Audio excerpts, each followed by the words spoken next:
વડોદરાની એસએસજી હોસ્પિટલમાં રિક્ષાઓનો અડ્ડો, દર્દીઓ પાસેથી વધારાના ભાડાના આક્ષેપ। વડોદરા શહેરની સૌથી મોટી સરકારી હોસ્પિટલ એસએસજીમાં રિક્ષા ચાલકો દ્વારા ગેરવ્યવસ્થા ઊભી થવાના આક્ષેપો સામે આવ્યા છે।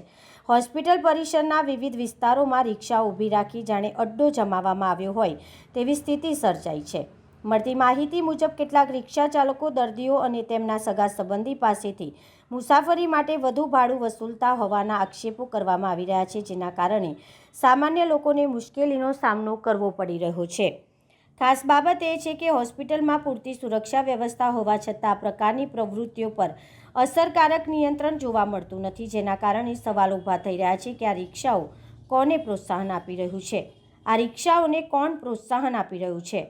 સ્થાનિક લોકો અને દર્દીઓ દ્વારા તંત્ર પાસે માંગ ઉઠાવવામાં આવી છે કે હોસ્પિટલ પરિસરમાં વ્યવસ્થા સુનિશ્ચિત કરવામાં આવે અને ગેરરીતિ સામે કડક કાર્યવાહી કરવામાં આવે। હવે જોવાનું રહ્યું કે તંત્ર આ મામલે ક્યારે પગલાં ભરે છે અને દર્દીઓને રાહત મળે છે।